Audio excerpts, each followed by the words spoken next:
Top 10 of Anything presents My Top 10 Movies. Season 1 of a new miniseries where each guest builds their top 10 movie list and defends every pick. It's the ultimate movie challenge, just 10 films to define your taste, your memories, your life. I'm Pav, and together with our guest, we'll relive classics, uncover hidden gems, and maybe even stir up some debate. Let's get into it. So this one we don't have any kind of format, and every episode has started exactly the same, where I've been explaining to the person how we're going to do it, and then that's basically the start of the episode. I've got a few questions, but you got a few questions. That's interesting. Well, go on then. Put it this way: are you going to fuck up this one as much as I fucked up your podcast? no. Where I got all the rules wrong? Potentially, but that made for a good episode. We did have a very nice little clip that done very well out of that. Yeah, absolutely. That was nice, wasn't it? Yeah. So what's your questions? My question is: go on then. Are you allowed TV documentary films, but were made they're basically a long form, like it's a TV show, but they're a long form of that TV show? Yeah, I'd give you that. Absolutely. Okay, absolutely. Okay, if I knew that beforehand, I would have a very different list. But I've tried to stay true to traditional film. But I've got one that I have to put in as a TV film. That's fine. And we will say hello, everyone. We've started. Yes, hello. So we are here for another episode of this little side series, the penultimate episode, ladies and gentlemen. So you were almost the season finale, but one week away. My guest is YouTube TikTok sensation. I don't know, what do I call you, Ollie? Do I call you Paolo? Which one do I call you? I don't. Well, go. I honestly don't mind. I've been called worse. Just don't call me late for dinner. Is what. Yeah, exactly. Don't Aguero. Yeah, don't call me Sergio. I haven't even got that set up either. Thank God. That's a thing of the past. Yeah, Ollie's fine. Go for it. But yeah, thanks for having me back on. It's great to have you, mate. Like I say, I returned the favour last week or a couple of weeks ago as we're recording this, and had a lot of fun chatting on yours. But I really, we didn't mention it on that episode of the podcast that you did, and we haven't mentioned it before, but you did explain to me your little bit of just this mad story, which was like a Mad Libs with all these famous dart people, and that. Is there any chance you could let us have that story again? What, when I went to the darts? Yes, and where you got pissed and where the video came out and all of that. The video of you being dragged. No, was that the one with? Oh, the Bakary Saka with the me and on holiday. Yeah, you can have that. What was a Premier League footballer? Can you talk about that one? Yeah. So, it was not really yeah. So, well, funny enough, it's FA Cup final today, and Crystal Palace are playing in the FA Cup final. It is. Those of you that follow us on TikTok, we do classic football stuff. That's our content, and we've done pretty well out of it. But yeah, I went on holiday to Bali a couple of years ago, and we went to this posh beach club. And I'm not really a fan of like beach clubs or clubs in general. So how do we solve that problem? You drink, and you drink pretty heavily. So there was a group of 16 of us. So we managed to pay. Normally these seats are reserved for the rich and plentiful. Right. None of which was us, but together we were able to afford this like kind of really fancy kind of privileged kind of behind the velvet rope section of the beach club, with its private pool and sitting area and stuff, and you kind of get champagne service and whatever else. Anyway, between the 16 of us, only half of which were drinking, on the receipt was 43 margaritas right at the top, like 12 daiquiris, and it was like a ticker tape list of all the drinks we're having. We were fucked up, to say the least. Anyway, next to us was former Crystal Palace player and Wolverhampton player, Bakary Saka. And for whatever reason, he was there with his trophy wife. And for whatever reason, one of our group was helping them take photos because they're, I think they make more money on Instagram these days. I think he's a retired footballer now. Right. And they both got over 1 million followers on Instagram. So one of our friends was taking photos for them to post on Instagram. And as a thank you, he bought us 4 bottles of the giant vodka and 3 bottles of the giant champagne. That's on top of the 43 margaritas and all the other drinks as well. it's probably the most drunk I've ever been in my life. I ended up getting carried back to our hotel, which there is a famous clip on my Instagram and on TikTok somewhere where, thanks to Bakary Sacco, I'm unconscious, and my friends carry me across the pool side, slipped over, carry me. I narrowly hit my head on a concrete block, and then my friend rushing to my aid also slips over and knocks himself out. So yeah. I remember watching it and I thought to myself, he's living the life now. This is it. He is living the life. And then obviously there was the darts thing as well, where you're just hobnobbing with all the stars now. Well, I wish it was that simple. But yes, so Stephen Bunting, world number 4, I think he is at the moment. Fan of the channel, invited me to the darts at Exeter West Point for the Premier League, alongside his best mate, who was Colin Murray, host of Channel 4's Countdown as it stands. And obviously I know him from presenting Match Day too. So I was sat there with him, and and some of Stephen's friends. And long story short, we kind of got into a fight with Luke Littler's dad. That's the rock and roll lifestyle you live. Yeah, well, I don't know about that, but yeah, it was an interesting week because I was then flying to Washington, D.C. the next morning to go and see my girlfriend. And so I was planning on staying the night in a hotel, but I never made that hotel because getting out the car park at Exeter West Point, I didn't leave till midnight. So I slept in a McDonald's car park. And by the time I woke up, the McDonald's was on fire. And there are 4 fire engines locking my car in.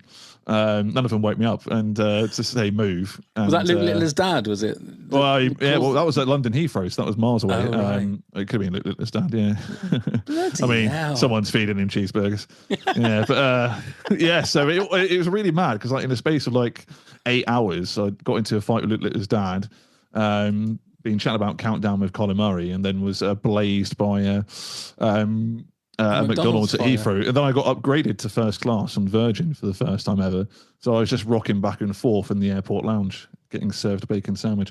It was a weird, few hours. Yeah. That is crazy. We'll talk a little bit later on as well about your rise to stardom with your TikTok channel. I was when I was playing golf yesterday with my son, and I said, actually, it was my son and it was my daughter's boyfriend. And I said, I'm chatting to Paolo Panini tomorrow. And my daughter's boyfriend went, why? What, that singer?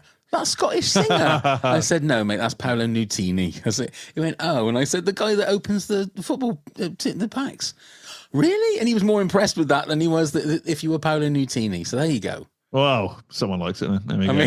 There you go. But we'll chat. There's one member of the fan club. Yeah, indeed. So how hard did you find putting your ultimate top 10 movies together? I wanted to strangle you, pal. It was, I finished it maybe 3 minutes ago.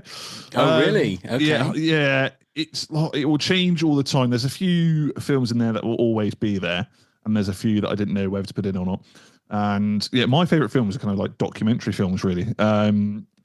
But I didn't put too many of those in, if any, actually. I think films. What's your opinion on this? I think films are dying. I think people some of my favorite films now are made by YouTubers, as it pains me to say. I've not been to the cinema in well over a year. It's hard to the experiences of some of the films I had at the cinema are the films I've got on my list. I don't know if that exists anymore.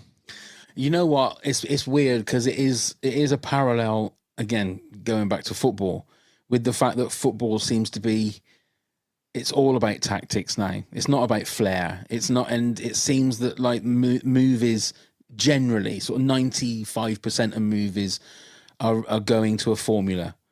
Especially like superhero movies, it's always finishes with the final showdown between two superheroes smashing through buildings or whatever. And it feels it. I do agree, but there are every so often there are little nuggets, of things that are different. But I do feel that it's like, I think George Lucas actually said it. He said that it's these companies are trying to give money to people to say, here you go to the roulette table, but you have to bring me back 10 times what I've given you.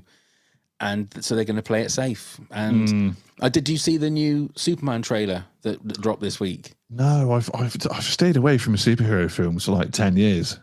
Yeah, because as you said, they're exactly the same to me. It is introduction against the odds.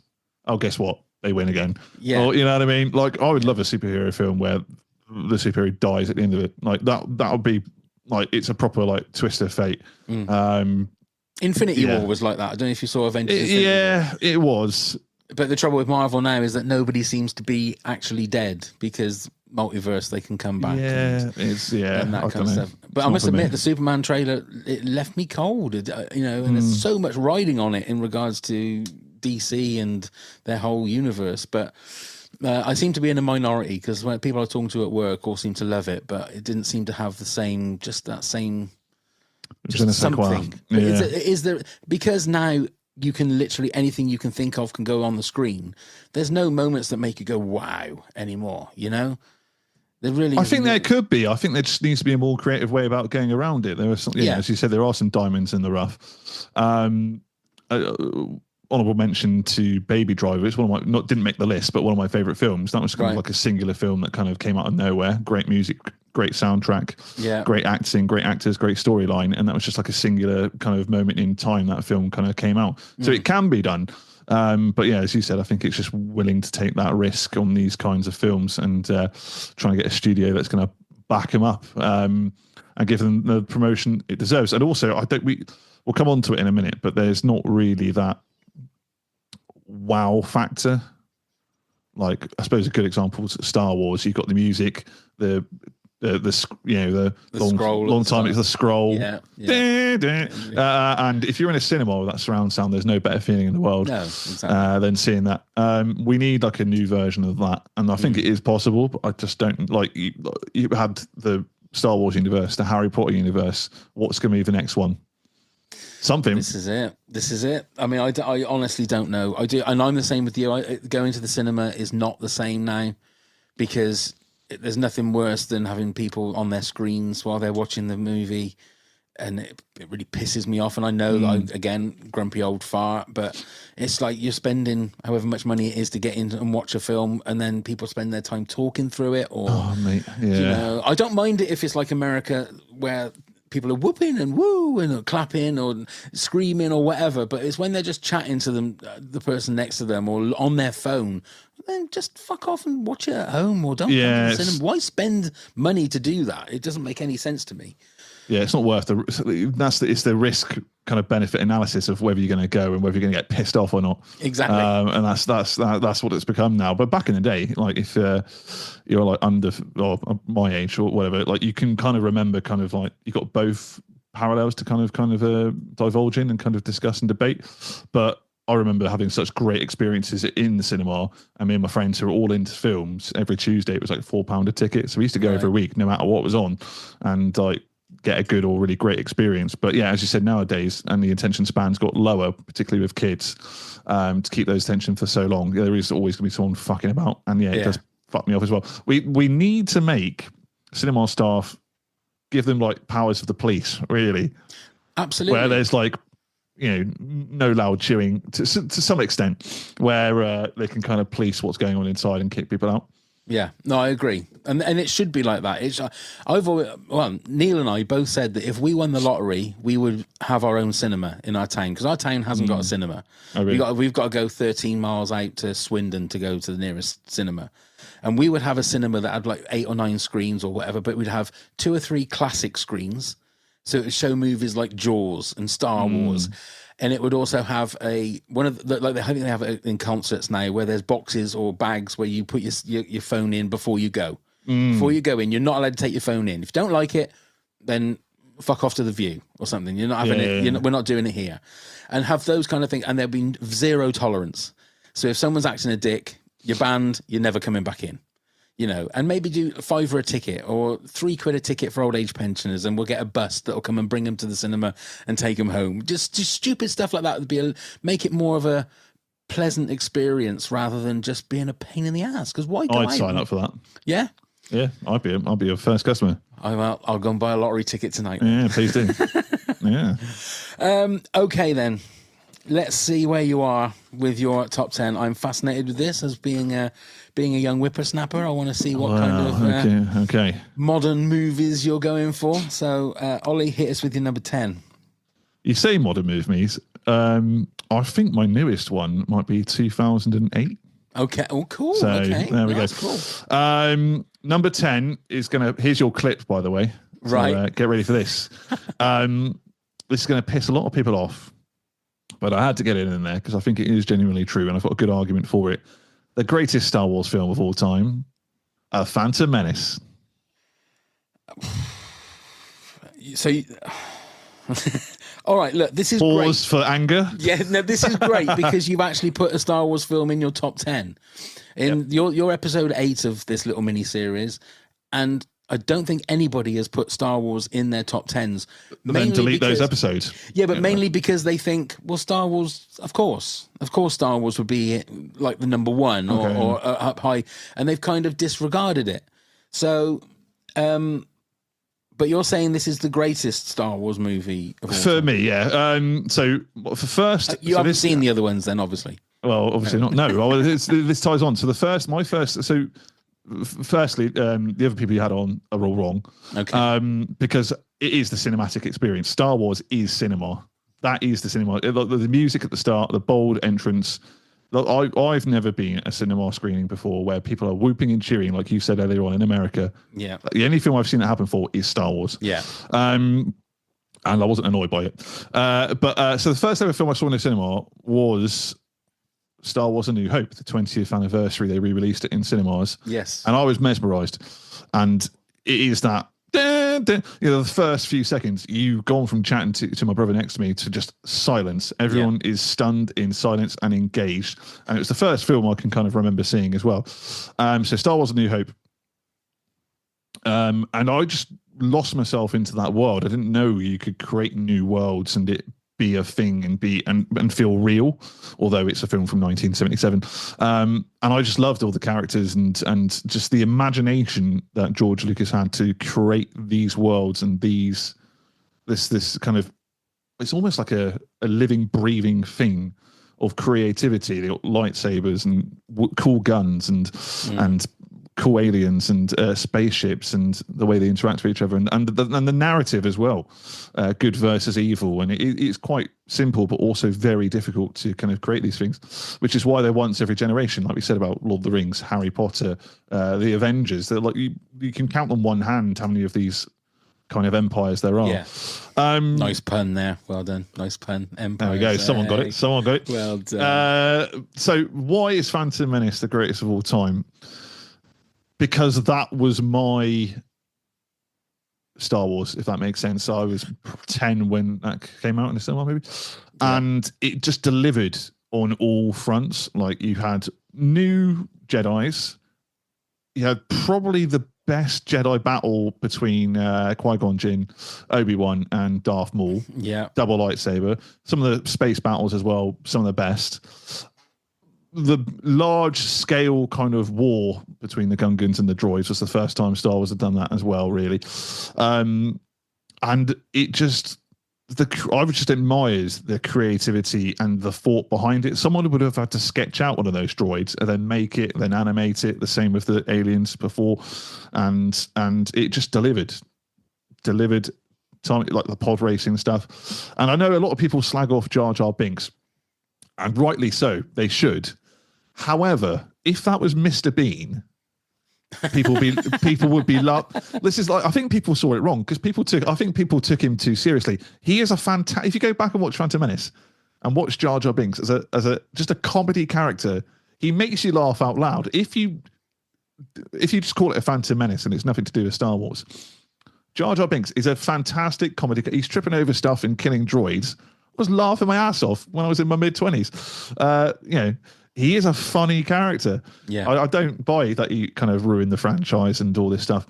And I think people are finding a reignited love for those three films, those three prequels in later years. They were slagged off at the time by the older guard, but they were loved by people like me who are at the age that was our Star Wars. Exactly. And then they got slagged off a bit more in the early days of social media. And now people are coming back round to them. Attack of the Clones was the film that kind of came out afterwards with all the huge battle sequences where people will kind of go, wow, wow. And like, it was creative and new CGI kind of technology and stuff kind of pushed that forward. And to go and watch that film, I'd never seen anything like it. Battle sequences and like, it was just so compelling. And then just fed my love for sci-fi, really. Yeah. As I've said, it's generational. And I came after doing the top 10 sequel trilogy moments a few episodes ago on the normal pod. It struck me a lot more. And the thing is that, like, it was people like me. I mean, I loved The Phantom Menace the first time I watched it. I thought it was the best movie I'd ever seen. And then slowly, like every other time I'd watched it, I mean, I don't know how many times I watched it at the cinema and then watched it again. I thought, yeah, there's some holes in there and the story doesn't quite hold up. But the thing is that the people like me obviously were the OG fans. So then it was made for people like you who were 10, 11, 12 years old, exactly the same as the original Star Wars were made for me when I was 8, 9, 10 years old. And then you grow up and then you think, actually, no, this one, like Jar Jar's, is a bit childish, isn't he? You know, but it's not for me. It's for the next generation. The same as the sequel trilogy now. Those people that loved The Phantom Menace are the ones that bitching and moaning about the sequel trilogy. Yeah. So it just becomes this cycle that keeps going on, and the young kids that love the sequel trilogy will go on and love that, and then we'll look back and go, well, actually the first three, you know, New Hope and that, they're a bit boring, aren't they? You know, so and I've come to now. It used to really grind my gears a little bit, but I've come to kind of appreciate it all now and love the bits that I love, rather than get torn up on it, where you get all these YouTube channels that make money off of just slagging everything off. And I'm not having that. I'm not having that anymore. So I tend to love, but it's great that what you say, the exact way you're explaining that about the Phantom Menace is how I felt about the New Hope when I first watched it. That it was like, this for me was like stepping into a different universe, literally a different galaxy. So, I mean, that's great. That's great that you got the Phantom Menace in there straight away. I really like that. Good stuff. Controversial, but there we go. I wouldn't say it is controversial. No. I wouldn't say it is. I mean, again, looking back on it now with eyes 25, 30 years on from it, it's a great movie. There are some amazing... The pod race scene is... Even now, you wouldn't imagine... You think, how did they do it at that time? Oh yeah, I watched the behind the scenes the other day on YouTube, and I think that's what inspired me to put it in the top 10, really. But yeah, they started filming it in 1997. Yeah. They were ahead of their time. They had to wait for the technology to catch up. Exactly. And then it was Lucasfilm that made the CGI for Toy Story as well. So it was kind of like, it's all the magic of ILM. And I can remember John Knoll, he was saying to George Lucas when they were talking about Jar Jar, and he said, yeah, we don't quite have a way of doing that at the moment. He said, but we'll sort it out, and that's where the magic is. That they have and George Lucas is there to say to them, right, I want this, go and sort it out. You know, you've got the money, go and do it. Great start, mate. So, give us your number 9. Number 9, completely different, and I think this is the newest film I've got on the list potentially. Little Miss Sunshine. Oh, that is a surprise. You probably wouldn't. Yes, you wouldn't have. Probably predicted from me, hard stand man. Yeah, and that's exactly right, because it is a tender, dysfunctional family, much like my own, and it was nice. It was nice seeing that on a screen, and then you kind of going into a film with preconceived ideas of what the title of the film might be. You think, I'm not going to enjoy this, but not only enjoying it, but identifying with each of the characters and all their flaws. You've got the dad who's kind of in debt, failing business, depressed wife. Young innocent child, old kind of bitter, twisted, cynical granddad, and you've got the shy, timid teenager going through the emotions. Who I kind of identified with, and is kind of like more intelligent than any of them, but can't express himself. And then it's just the best feel good movie I think there is, and I think it would relate into a multitude of generations, and. It's just, as I said, a great feel-good film. And, I just found it very relatable. What year was that? Did you say 2008? I think it was 2008, around then, yeah. God, I haven't seen it for years. I need to watch it again. I think it's Steve Carell, isn't it? Yeah, Steve Carell, of course, who's tried taking his own life. And it's just really well made short film as well. So it's very rewatchable. Lots of good gags and jokes in there. And all the while being like, you're trying to explain suicide to like a young audience. That was what it kind of did. And just for someone to turn around and go, well, that's silly. Like, why'd you do that? But you know what I mean? So it's like, you could rewatch it with, like, obviously this is way before the mental health kind of, I say trend, but before people started becoming more aware of it. And it's like a big thing online. And, you know, a lot of short film videos are made about mental health these days. But that film came out way before that and was kind of doing all that work on a main stage, so to speak. But in a tender, lovely way. It wasn't like a serious way. It was kind of done in a kind of jokey, nonchalant, but also kind of pulled at the heartstrings and kind of, showed you what that kind of side of life is about, which is so true for so many people. That it's not all hunky-dory and happy. But, and then ends in a glorious way, like, dancing at the end. Yeah, I need to... What life is. That's what life is. Watch that again. Yeah, exactly. And it's kind of nice when you watch a movie and you do... I suppose that's what movies should be about, is that you should relate to somebody in someone that's there in the movies, no matter how ridiculous it is. You should relate to some traits that are there. I think what was great, because that mid to late noughties, you had so many high concept American films, whether it be Dodgeball or Sex and the City, and it's always the perfect family, or meet the Parents, or whatever it may be. This was a realistic, and it's a theme in my top 10. It was a realistic family. Yeah. For the first time, getting a big Hollywood budget. Yeah. And I think that's why it's resonated so much with a lot of people. Well, that's two movies that I wouldn't put together. Phantom Menace. I know. Miss Sunshine. So there's not much correlation, is there? No, but it bodes well for the rest of the top 10, to be fair. So hit us with your number 8 then. Right, back to the franchises. I've gone with... very similar to Phantom Menace. I've gone with Lord of the Rings: The Two Towers. Okay. That's interesting that you've chosen The Two Towers. So why that one as opposed to... I don't think I saw The Fellowship in the cinema. Right. So when I went to go and see The Two Towers in the cinema, I think I must have seen it 3 times in quite quick succession. I think just again, the battle sequences and the characters, I just really, really got behind. Played all the video games. Me and my brother shared a room at this time, and it's probably our most rewatched film. And then we'd like the box set DVD, so we watched all the kind of making of behind as well. And then again, for a cinematic experience, it is that you are transported into that world. This is why I'm going back to slagging off cinema nowadays. We need a new Lord of the Rings, we need a new Star Wars, we need a new Marvel, something to come along and just immerse you in that world. And again, it's kind of like you're following a tribe of people, the Seven Fellowship, right? And they've all got their individual stories, and they all kind of tie together at the end. And I think The Two Towers, out of all those films, for non-stop action, I think that's probably the best one. And I just love... everyone wanted to be Legolas at my school. Just fucking cool.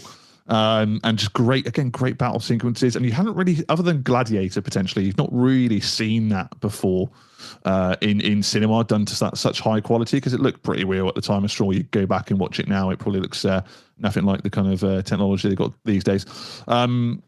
But at the time, it was just like so cool to watch, and we'd be rewinding bits to watch battle sequences again, and just cool one-liners, and it's just a great film. I don't want to preempt anything that's in your next 7 entries or whatever, but where do you stand on Dune? Have you watched Dune? Yeah, I watched at the cinema, and what do you think of that?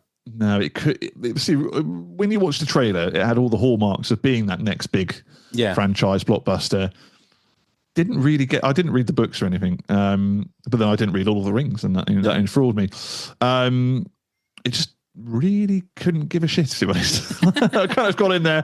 I kind of got the storyline and the plot and stuff, but I think the first film, there wasn't really a lot going on, a lot of talking. I think they just got a load of good actors in there, rather than, I think at the time, not many people have heard of Orlando Bloom or Viggo Mortensen. And it was just their acting that kind of got you through the films, really. in June, I felt like they just got a load of good names to play the characters rather than have and develop people you really care about. I couldn't give a shit, to be honest. And then I watched the second one at the cinema, and I was like, I can tell you all about Lord of the Rings and Star Wars till the cows come home for the next 5 years. If this podcast were to go on for 5 years, I've gone to see June. I still couldn't tell you what happened.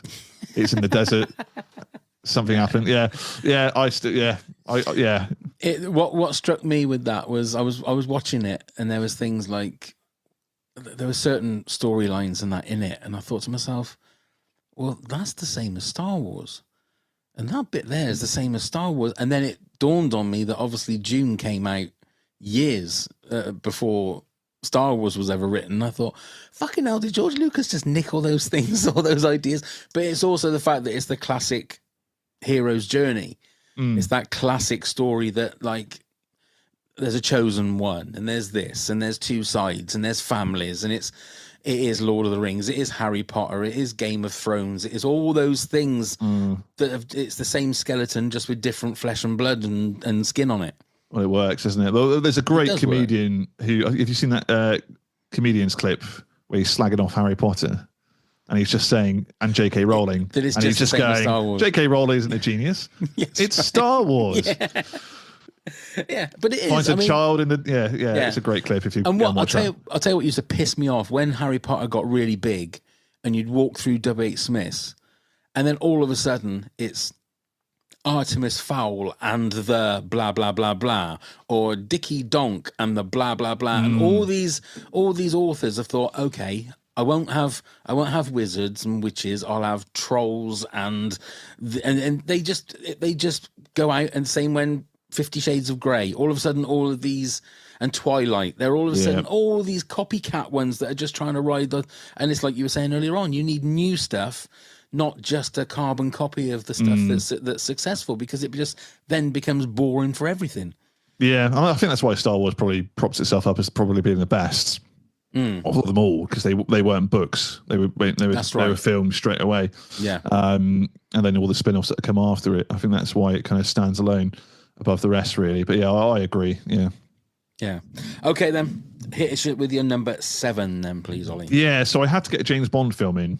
This is interesting. Which one? Because which one are you going to choose? If I was going to choose one, I think my favorite one growing up was Tomorrow Never Dies.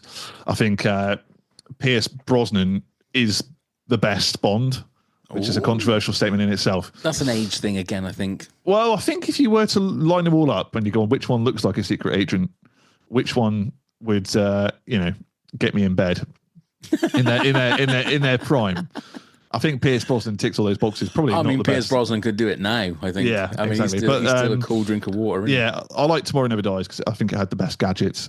And that's why I never really got on board with Daniel Craig too much. Like, I wanted to see someone with a mobile phone controlling a car, right? And like that's what Bond is. It like I get when Casino Royale came out, great film. Don't get me wrong, I love the film. Yeah. Still watch it now. Yeah, but when he's like shaking martini, shaking on Stanley, he just says, "I don't give a shit." I was like, play the game. Come on, we're here to see Bond.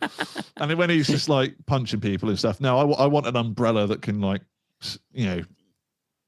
make you fly. I want the stupid facile stuff, which is why I've gone for Live and Let Die. A man after my own heart. That's my favourite Bond movie. Good man. Well, I mean, because again, it's got everything. It's got a cracking theme tune. It needs, if it's in this list, it needs good music. Yeah, and to be fair, I mean, what can you? It's just the right side of camp. Yes, Roger Moore. Yeah. You know, it's so close to being like a spoof comedy. Yeah. Do you know what I mean? It's close that that Leslie Nielsen should be James Bond in Live and Let Die. But I love that fucking movie. It's my favourite. it was number 1 in our top 10 James Bond movies. Oh, really? Oh, it's got everything. And I really Roger liked, Moore was my favourite. Man with the Golden Gun as well. But yeah. Again, it's gadget led. It doesn't take itself too seriously, and it knows that. And it's that classic good. Weirdly, I get annoyed with Marvel good versus evil, but with James Bond, it's slightly different. Like, I don't mind as much. And I think it is because it is new characters, new villains, and new gadgets. I used to collect the, well, obviously I'm known on TikTok for collecting football cards and stuff, but at school I used to collect the 007 cards from the magazines. Oh, really? I had like the full collection. It told you, it took you through all the films there'd been at the time, all the characters, you had a card for each character, all the weapons you had a different card for, all the vehicles. So I was a nerd. I knew everything about it. And yeah, James Bond, it just brilliant theme tune. And that film in particular, I really love because I only found out recently. This is why it gets in ahead of The Man with the Golden Gun. So you know the scene where he's jumping over the crocodiles? Yes. And it just looks atrociously fake. Yeah. It was real. Yes, it was. I'm sure you know, but a lot of people don't know that. It was actually real. And obviously it wasn't Roger Moore, obviously. No, it wasn't Roger Moore, but there is very busy stuntman. Yeah, there is a stuntman. There's a clip of the stuntman. And I don't know why they didn't release this sooner when the film came out, because I remember watching that with my stepdad and just going, look how stupid that looks. And just like, okay, they've overdone it a bit. Even for James Bond, this is a bit overdone with the fakery. But it's real. Yeah. He genuinely stepped over 6 or 7 crocodiles, whatever it was, to get to the other side of the land. And if you have a look on YouTube, you can find the footage of the stuntman who gets it wrong 6 or 7 times and generally getting snapped up by crocodiles. And I was like, what? My whole world tips upside down because it looks fake. This must be so annoying for the director going through several stuntmen. but to then look fake on the screen, I think just because the film back then they filmed on just a bit grainy and kind of like, it just didn't look real. But I think that's one of my favorite James Bond facts of all time. And I don't know if you remember in the early 2000s, they showed back-to-back weekends, ITV showed every single Bond film. And we basically used to re-record them on VHS. So I had every Bond film and then we'd, watch them meticulously as well. Yeah, it's so good. And it also, it's the whole voodoo side of it as well. Yes, I think there's nothing scarier than voodoo because it just looks menacing. It looks horrific. And the fact that the end of it was the guy with the black guy with the top hat on. And he was on the front of the train, wasn't he? And he was laughing as the train, which was really scary because he shoots. He shoots like his head off, doesn't he? In the graveyard. That's Bond right. does, and it's like just this. I don't know what it is, but it's a plaster version of his head or something. But his eyes are still working. Yeah, it's freaky as fuck. Well, that's the thing with Bond as well, because it's not just a spy action film. Live and Let Die is very much. As you said, almost like a weird kind of horror. Yeah. And then On Her Majesty's Secret Service is a love story, really. Yeah. And then Casino Royale is more kind of like a grit thriller. More brutal. A bit more brutal kind of English film, I guess. And then they transcend different genres, and I don't think people respect that. And the bit that always got me, because again, they'd show a Bond movie at Christmas, obviously, in the days when they wouldn't cut any bits of it, and when Bond, and I think it's Jane Seymour, who's the Bond girl, are being hung up to be dangled over it, Austin Powers style, to be dangled over the sharks, and I think it's Yaphet Kotto, who's the bad guy, gets a knife and like draws it across Bond's arm, and it like cuts and the blood is dry. I thought that was so fucking horrific. As like a young kid watching that, it was just horrific. But yes, I'm really happy with that one, mate. That you chose nice. That. There we well go. Done. Back in the good books. Very good. Okay, you're number 6. The best gangster movie of all time, Goodfellas. It's kind of one of those ones that has to be in there, doesn't it? I think. Yeah, I didn't watch it for a long time, so when I did watch it, I was kind of just in awe of the character development because it spans over 30 years or so, doesn't it? And it is that you don't really get films like that with character development with the same actor playing the same characters over those years and the way they kind of aged. And then obviously in more modern times, all these crime podcasts and true crimes became a massive thing, but that was based on a kind of real story as well. And Scorsese's filmmaking, I think that was probably his best because he'd done Raging Bull and The Deer Hunter, was it, and a few others before then. So for me, that was his prime filmmaking years, and it just. Once you watch that, you don't really need any other gangster films, if that makes sense. It just does it all. It ticks all the boxes. You've got all the murders. You've got the kind of revenge stories. You've got the vengeance. You've got the kind of people turning their backs on each other, and enough action scenes, enough drama. and there's funny elements as well, and you kind of get a real kind of glimpse behind the curtain of what it just feels like, again, real life. It kind of immersed you in the film. I didn't see it at the cinema. I just saw it at home, and I felt immersed into that world. Yeah, because there are so many. That's the other thing. A bit like Lord of the Rings. There's so many different characters. Same with Goodfellas. There's so many different kind of characters that come in and out of the film at different points that you kind of feel part of that world. And it's as close as you can get to being a cool gangster without being a cool gangster.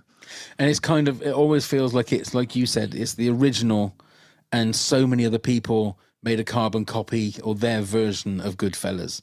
Yeah. As opposed to making something different, because I suppose you could say The Godfather came before. 100%. I can never get on board with it though, because it was kind of a bit too. It was a lot more longer and drawn out. Definitely. I mean, it's great. The first two are masterpieces, obviously, but yeah, Goodfellas is one of those ones that I feel is a little bit like Star Wars. It feels it has to be in everybody's top 10 somewhere. Yeah, if there's a film that if people want to get into films and they ask for a recommendation, I think Goodfellas is the go-to, because I don't know anyone who's watched it and not enjoyed it. A bit like Shawshank Redemption. Yeah. Not my list, but if people want a good film to watch and they've never really kind of took the time for themselves to kind of sit down with a bag of minstrels or Maltesers or something and just go, you know what, I'm just going to treat this afternoon to myself. Watch those two films, and they will instantly become your favourite films. Yeah, I agree. Okay, then, your number 5. Yeah, got a bit rogue here. Okay. But it's the film I watch whenever I've had a bad day, and it is Blues Brothers. Mate, what can I say? I mean, fucking hell. Pick either one. It is. Of course, Carrie Fisher in the first one. Oh, indeed. Well, you tell me why. I mean, I know you say it's when you're having a bad day. Yeah. Is that because of the music or the comedy or all of it? Yeah, everything really. I'm a big music fan. I've been really like kind of like Muddy Waters, kind of like soul blues. Chuck Berry, I think, is one of my favorite artists of all time. So the Blues Brothers all kind of obviously came from Saturday Night Live, which I didn't know about when I first watched the film. You got 2 just sharp suit Ray-Bans, which I still have to this day. I looked a bit like, I used to have like sideburns back in the day, at university, have Ray-Bans. Any costume party, I was always Elwood Blues. My God, we could have gone on tour as Jake and Elwood, couldn't we? Because I'm the right size for Jake. I love the kind of, you don't have to be a good singer, but to kind of sing that kind of music. But exactly. John Belushi's rendition of kind of blues stuff when he's doing like a cartwheel and stuff, it's just great physical comedy, and the tunes are just really, really good. The songs they're all feel good songs. You will watch that film and you'll come out of it feeling better, no matter what mood you're in. Great songs. The stories are relevant, really. It is all about the journey you go on with these two, and the music they produce. You're looking forward to the music sequences, and of which it's a musical film, really. There's 5 or 6, 7 or 8 different songs throughout the whole film. Yeah. And star-studded. It is exactly. It's getting the band back together, and then of course, you've got all these musical heroes from B.B. King or Ray Charles or whatever, put in for no apparent reason other than the fact they're idols of the people who make the film. Exactly. Franklin is just a waitress. Yeah, and you're basically, if you're a massive music fan, which I am, it is crack cocaine, really, which I imagine a lot of them are probably on back in the day, if you were seeing the Saturday Night Live documentaries. It's just heaven, really, watching that film. Again, you don't have to be tuned in to understand the plot or anything. It's just enjoyment, time and time again. And there's not many films like it, really. There's been musical films, you could argue Frozen and like later down the line, The Lion King and stuff, that have musical numbers in, but there are not really any films I can think of that are just funny musical films for the sake of having a funny musical film. Yeah. With ridiculous car crashes, chases. And it is basically a getting a band back together film. Yeah. Even Blues Brothers 2000, I still think is a great film as well. Great musical numbers in there as well. And that's a getting a band back together, of the band getting back together film. It's kind of like the inception of its day. But I can't really think of any other film like it. I don't think there is, and I think that's why it stands out. Yeah, it's a absolute classic without a shadow of a doubt. I'm glad you put that one in there. You're coming up with some good movies, mate. I will admit that you are coming up with some crackers. Blues. One thing I've always wanted to do is go into an American diner and ask for 4 fried chickens and a Coke, and just see what they would say, or whether they would do it. And if they go what, then you just go 4 fried chickens and a Coke. I don't think they get the reference, unfortunately. That's what they probably. Okay, then you're number 4. This. Okay, I imagine this has probably been on a lot of other people's lists, but I had to put it in because when I saw this, I went, Jesus, I didn't know films could be like that. Right. And I immediately went back and watched everything he's ever done. Pulp Fiction. Yeah. I've always felt a Tarantino one has to be in there, I think. Yeah. Again, the non-linear way in which everything chopping changes, I was like, oh, a film doesn't have to be beginning, middle, and end. It could be start in the middle, and then it's the end sequence, and then it's at the beginning again, and then you're back in the middle. And I was all for it. And I was like, well, not only, just fucking cool. I think is the best way to describe it. And again, great music as well. Great soundtrack. And I think what Tarantino does best is that he brings little heard about music to pop culture, and then that is carbon copied and used in other films. Yeah. Kill Bill being the probably the greatest example of that with the fight sequence, and then that's used in every other fight sequence throughout history since. But it also reignited kind of John Travolta's career, Bruce Willis to a certain degree. Samuel L. Jackson wouldn't be the star he is without having landed that role, I don't think. Although he'd been in Die Hard and other films before them. If you haven't, I don't understand if you are unwilling to watch that film or haven't watched it, because again, if the plot's not important, you're just following characters around doing what they would have done, and that's what it feels like. Again, you're immersed into that world, and I think that's where filmmaking nowadays and why the films coming out nowadays have got it wrong. You don't have to have a plot, really. Like, you just need to care about the characters, and if you're willing to follow them around for an hour and a half, it's going to be a good film. Mix that in with some guns and some good music and some funny action sequences. I think all the more for it. Are you a Tarantino fan in general, or is it? I am. Yeah, I think he's my favorite director. I will put that. Yeah, I do really like. I've done like an essay on Reservoir Dogs when I was at college back in the day. So I didn't put it in the top 10, but I think one of my favorites cinema experiences was my first 18, which was going to watch Inglourious Bastards. Right, okay. When that first came out, and everyone came out of that cinema experience going, he's a fucking genius, Tarantino. Yeah. And that was the start of the second Tarantino revolution, because he kind of went a bit quiet in the mid-noughties. So when Inglourious Bastards came out in 2008, and then you got Django and everything else that came afterwards, when he kind of alters history a little bit. Yeah. But I'm a big fan of like World War II as well. Like, I love Second World War history, and I think that has shaped everything that's come afterwards in terms of geopolitical history. But Inglourious Bastards it's just a really fun film as well, and great characters in it as well.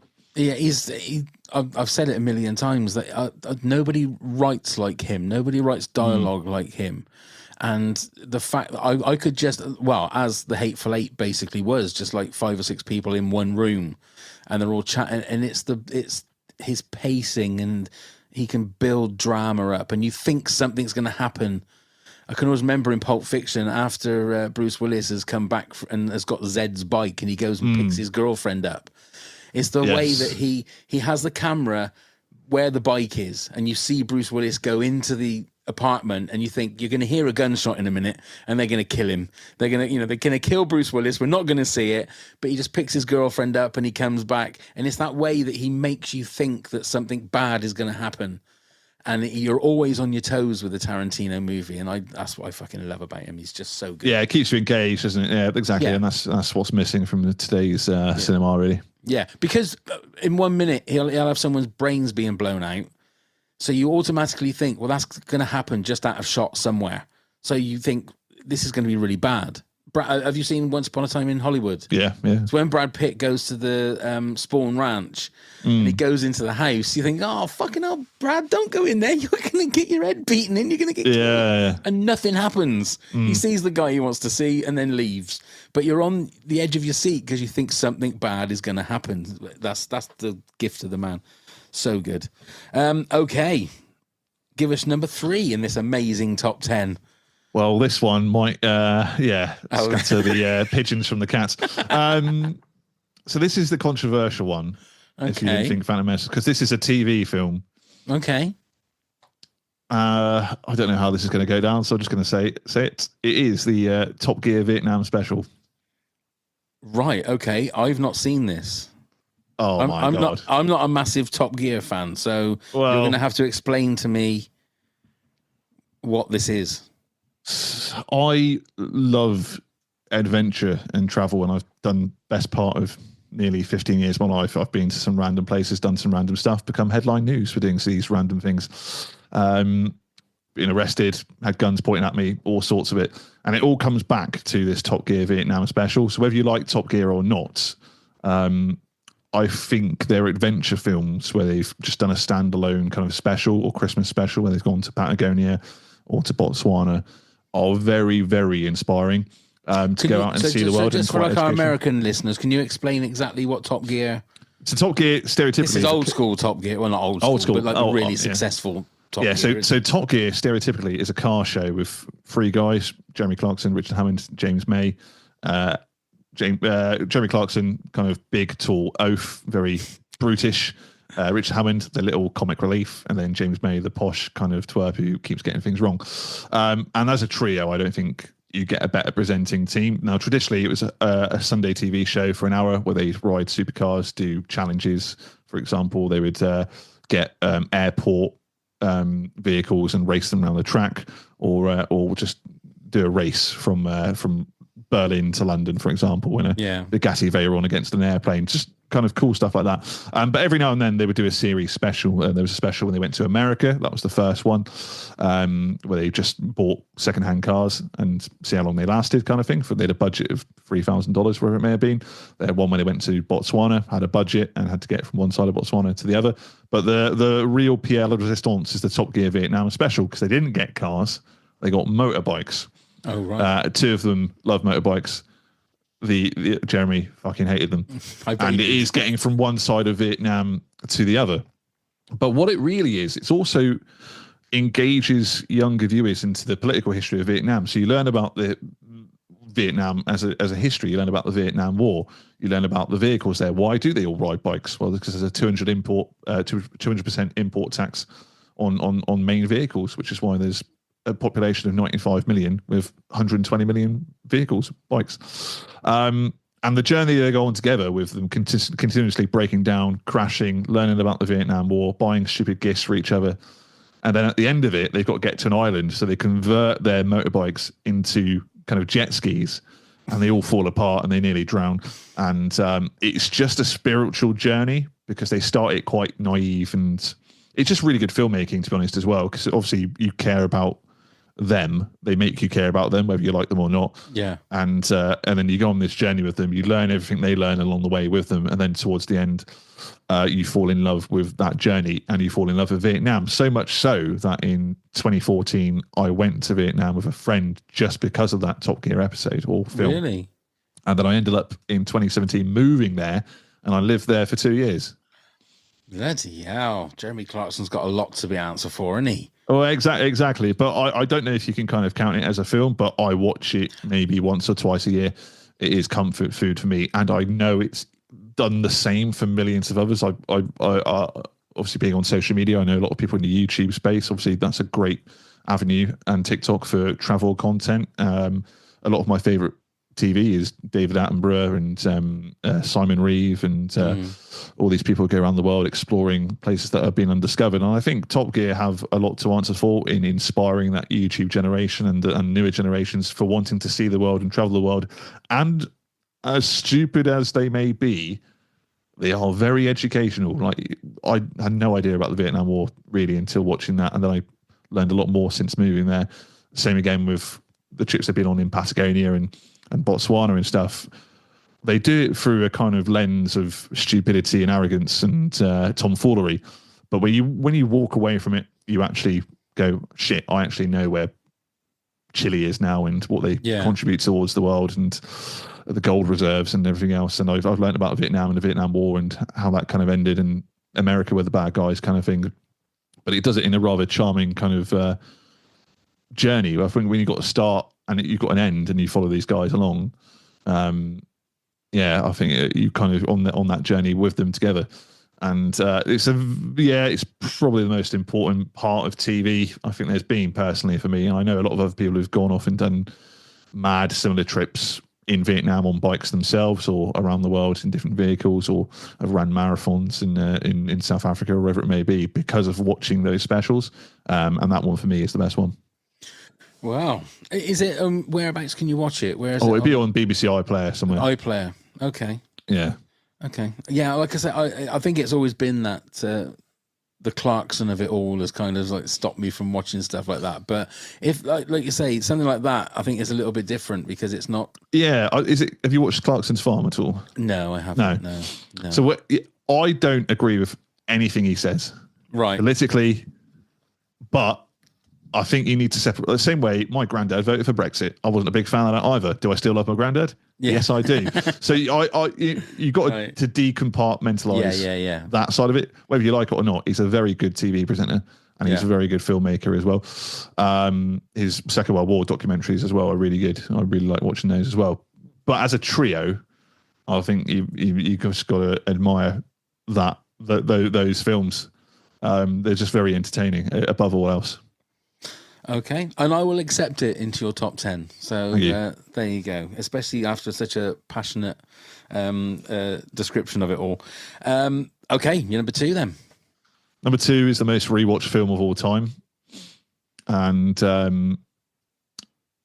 it is Shaun of the Dead. Okay. Oh, okay. So obviously your favourite one of the Cornetto trilogy. Well, yeah, without it, I don't think you get the other 2, to be honest. That's true. Yeah, that's true. And then before that, you obviously had Spaced, and you can argue that was a catalyst to Shaun of the Dead. It was a catalyst to Shaun of the Dead. There are so many zombie films over the last 50 years. None of them are realistic. This one is, because people don't know what they're doing. No. They haven't a bloody clue. No. And so we all fantasize, I'm sure at school we used to go, well, what would be our zombie apocalypse escape plan? And it would be, go to Trago Mills and hunt, kind of go in one of the Tudor castle things they've got there, and go to the weapons section with crossbows and bow and arrows and fishing equipment and kind of build a defense. Everyone's fantasized about what they were doing in the zombie apocalypse, but this is when shit actually hits the fan. It's the most realistic interpretation of what would happen, and I think that's what I like with all my films. I don't like the kind of, well, let's get Brad Pitt in every film and Jennifer Aniston or whatever it may be, the best looking couple and everything. You got the lead who's ginger and balding. You got his best fat oaf mate. You know what I mean? It's just a very realistic example of everyday British life. Yeah. And at this time, you had American films that were kind of, again, it was high concept, and it was Zombieland, for example, great film by the way. Yeah. But it is just like everything's too good to be true, with doing backflips and then shooting people in the head, and it looks cool and it's a nice, entertaining, good film. But I much prefer the kind of comic realism of it all. Of we've only got 3 bullets left, or whatever it may be, or you're throwing vinyl. Yeah, I like that one. Yeah, you know what I mean. Just it's just a fantastically, sensationally good film, and it doesn't age badly at all. You can watch it in, although it was made 20 years ago now. That's crazy. It just ticks all the boxes. And it's just one of the best comedies out there as well. So every moment you can rewatch it and find new things as well. And again, the music Edgar Wright uses in all his films are just sensational. And I think Shaun, it's easy for. I saw Hot Fuzz in the cinema, not Shaun of the Dead, and that's probably the most I've ever laughed in the cinema. Yeah. And it was tempting to put Hot Fuzz as number 1, and it probably is the best comedy film of all time ever made in Britain, with one notable exception coming up later. But I think Shaun of the Dead just is the most rewatchable film of all time. I think because Edgar Wright definitely prays at the church of Tarantino. Do you know what I mean? Oh, yeah. With his style. I mean, he's got his own style with the quick cuts, and which obviously, like you Whip said, hands, he worked out in Spaced, because you see things in space and you think, yeah, that's what he's going to do in his movie career. But it's the fact that everything is so layered, and there is things that they say that will pay off later on, or things in the background that that you have to look at because there are certain things that mean things. I love all that kind of stuff. Very Kubrickian, if you like. The fact that everything in the shot is there for a reason, and there's a reason that he's eating that or doing this, or there's a little sticker on the fridge or something that means something for later on. I love all that kind of stuff. And it's not just chucked up there and then let's just see how it goes. It's all there specifically for a reason. Exactly. And to people who've never seen it before and I've told to watch it, they've never said they didn't enjoy it. Yeah, exactly. I don't think it's not a movie that how could you not enjoy it, because it's it's everything. And it's got absolutely everything. Exactly. I think that's why it has to be in everyone's top 10. Really, there's not many films that do that. Yeah. Well, if that's your number 2, so you, from what you sort of hinted at just a minute ago, I'm assuming that this is a British comedy. This number 1, is it? It is. Yeah. Is it a carry-on film? No. Oh, that'd have been the ultimate. You'd have been my best ever top 10 if it had been. Well, I suppose it's a similar kind of era. Go on then. What are you going for your number 1 movie of all time? Monty Python's The Life of Brian. Of course. Yes. I mean, for me, it is a toss-up between Holy Grail and Life of Brian, because they're both, I think, are as great as each other. But Life of Brian it is, along with the Blues Brothers and that kind of thing, it's just one of those classic movies that everybody should watch. Absolutely. I mean, it was part financed by George Harrison. That's right. For one, so it nearly never got made. But also, it was the first film that kind of questioned authority. And I've never been very good at listening or being if someone tells me what to do, even if it's rational, I'm like, fuck you. You know what I mean? Like, don't tell me what to do. Yeah. So to kind of question Christianity's morality, which back in the late 70s was still a big thing, and had a voice in this country much more than it does now. I just loved that fact that they were taking the piss out of something that was so. I went to a Church of England school. Every Thursday we were singing hymns in the church, and many of my friends went to Catholic schools, and that is the same for up and down the country. So to question that authority in something you didn't think you were allowed to take the piss out of, it's a bit like taking the piss out of your sainted grandmother. Like, you're just not allowed to. There's some things you just don't do, and that is one of them. So to question religion and whether they heard something right, or again, it's similar to Shaun of the Dead, as it's a realistic interpretation of what it would have been at the time in the zombie apocalypse. This was probably a realistic interpretation of what it must have been at the time of Christ. Questioning, I didn't quite hear that. Did he say something about cheese?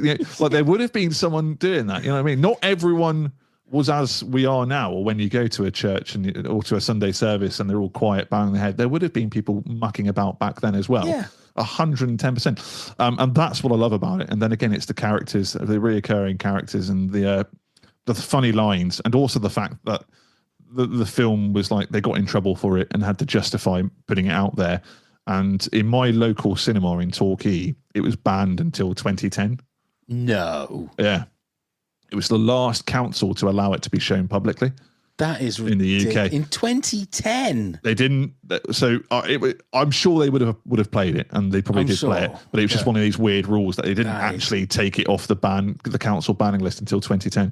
That is crazy. So I love all these stories. I love the history behind it. There's a great BBC Three adaptation about the making of it, with all these comedy characters, and then obviously the interviews that came afterwards about whether it's a righteous film and whether it should be allowed to be played, and the debacle behind it.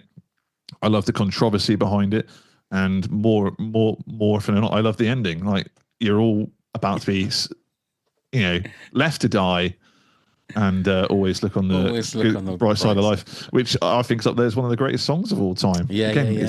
There's a lot of feel-good films on my list, and that is probably the most feel-good film of them all. And in terms of the humour, we're really missing in this day and age just silly, stupid tomfoolery, and just for this, just nothing more than for the sake of it. Really, just stupid stuff. And I think we're kind of missing that. Everyone's gone a bit too serious and trying to be a bit too clever, which is all good. I love clever humour as much as the next person, and having to think about it. But sometimes you just need a good old taking the piss out of someone for the way they look, or you know what I mean, just something very simple and charming, and something that questions authority as well. Well, we have got the new Naked Gun movie coming out soon, haven't we? Yeah, so, that's very true. I mean, be careful what you wish for is one of the things you can't say. Because I love the Naked Gun movies, but I must admit the trailer made me think, oh God, is that something that you should really be doing? I don't know, but true. But they could have made something completely original. At the same time again, but there isn't really you don't really get comedy groups anymore, do you? No. Mitchell and Webb, maybe the last couple. The In-Betweeners guys have made a few films and series. Yeah. I mean, look, Always Sunny. Comedy is the hardest thing to do, I think. I really think it is. But look, overall, mate, I think that's a great top 10. That is a really good top 10, really solid, really great. The fact that you've chosen Live and Let Die, it kind of Makes up for the Phantom Menace. Yeah. Levels out that Phantom Menace is your favorite Star Wars movie. But look, all Star Wars is good, apart from the Acolyte. But let's not go down that road. Yeah, I've not even dived into that. Have you not? Did you watch Andor? Have you seen Andor yet? Part way through it, second series at the moment. Oh, fuck me. It's so good. It is so good. But I'll let you discover that for yourself. Before we do say our goodbyes, how is the sticker opening going? Because I must admit, I think the last video I watched, you opened one from 1978, I think it was. And I think that was around about the year that I started getting Panini football stickers. So got a pack here from 1979. There you go. And it's that guy on the front of it. That's what just took me. Have you seen the movie Ratatouille? Yes, yeah. You know when the food critic at the end takes that bite of Ratatouille and it takes him straight back to his childhood? Yeah. When you lifted that pack up, I thought, oh my God, that's right back to when I was like 10 years old. And the smell of a brand new, like the new season, and you get the new season book and you get a new stack of stickers and stuff. It was just one of those magical things. So you've really tapped into, especially someone like my age, you've tapped into, because I'm assuming you still get stickers these days, do you? Yeah, they brought out a new Premier League series not too long ago. But I think for me, it's more about football history and storytelling. So going back and finding these players that you may not have heard of before, and then some legends you've definitely heard of, like Pele, for example, but finding players and finding out about their history. I opened a pack from 1966, my last video I uploaded. With Bobby Moore. Found Bobby Moore. But it was in my 11. It was in your Dream 11 on my podcast. Which was serendipitous.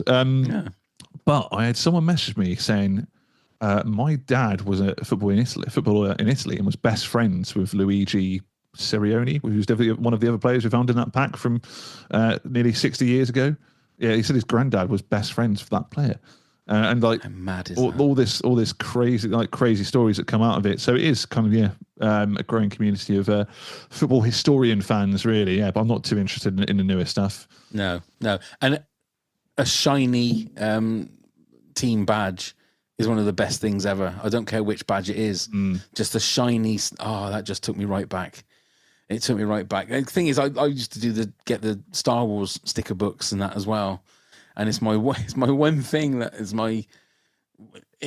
if there is pearly gates, it'll be the one thing I'll get sent to hell for, is because I used to steal Return of the Jedi stickers from W.H. Smith's in town. Have you seen the new Star Wars cards? No.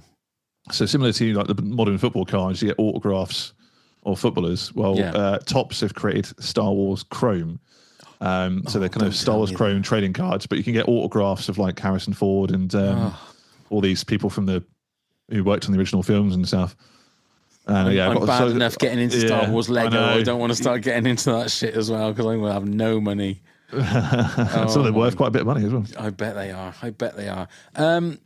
So where can people find you? Where can people get in touch with you with all your stuff? Yeah, Paolo Panini on TikTok. You'll find us on there. We do a classic football podcast as well. A current series as we're interviewing guests such as Pav, who've been on to build their Dream 11 of history and then diving into players and why they mean so much to people. And and that's called Team of Our Lives. Wonderful. And we'll put all the links in the show notes so you can just click on that and go and see. Please go and have a look, because again, if you're into football and you remember football stickers, or even if you're doing football stickers these days, some of those boxes that you open as well, I mean, they're ridiculous prices, aren't they, just to buy them? Yeah, again, that's similar. Yeah, exactly what I'm talking about. The Star Wars things, a few £100 each. Yeah, I've not done too much of those really nowadays because the art do cost a lot. But yeah, you do originally sometimes find a one-of-one sports card that could be worth. I've sold certain sports cards for £10,000 or more. Wow. So yeah, there is big money in it at the moment, which is kind of destroying the hobby within itself. That's just why I've gone back to the classic stuff. Yeah, and where do you get like that 1979 pack from? Is that just on eBay, on places like that? Yeah, you can do. I've been doing this for 5 years or so, so I've got a network of people all over the world. I get some stuff from like Colombia. Really? Yeah, wherever. Well, not in that way, but wherever you can find it, really, like untapped markets and stuff. So yeah, it's becoming more and more difficult to find, more and more expensive to find these classic stuff sealed. Most people like to keep them sealed. I don't. I like to open them. That's what they were designed for. So yeah. Have you ever had a bad moment opening one, found a great one, and you've ripped half of it off? I did rip a 2006 rookie Ronaldo once. And how much would that be worth? Well, it all depends on the grading. So there's probably lots of this sticker about, but there's only a couple that have ever got to a grade 10. So they get graded professionally in America. And those go for about $5,000 on a good day. Wow. Never mind, though. Made a good video. Yeah. I bet it did. For everybody else, all of our stuff is on the show notes. Please come and listen to our normal top 10 podcast. This is, like I say, the penultimate episode of season 1 of this. We've got one more left of this, but all the other episodes are there. All of our links are in the show notes. Ollie, it's always a pleasure to talk to you, mate. It's always lovely to catch up with you. Good luck with everything you do.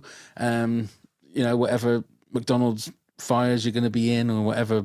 You don't want to know what I'm doing next. A fight with. Oh yeah, no, you're off doing that thing, aren't you? Did I tell you about it? Yes, you did. Well, you mentioned it. Wasn't it with your trying to get to... No, where was it? You were trying to get somewhere in a car, weren't you? Yeah, so we've managed to source the last ever Reliant Robin ever made. That's mad. And where are you trying to go? We'll be taking the length of Africa. Of course you will, because that's the kind of thing you do. Hey, Top Gear inspired. There we go. And I take it you're going to film it, are you? So we're going to try and make a documentary, try and get sponsors and stuff at the moment. So, we'll see how it goes. Well, who knows? Series 7 of my top 10 movies, somebody's number 3 might be you in a Reliant Robin with the length of Africa. So it should be. There we go. We'll see what happens. There you go. Thank you very much, Ollie, again. Thank you very much, everybody, for listening. Bye. We'll see you again soon. Bye.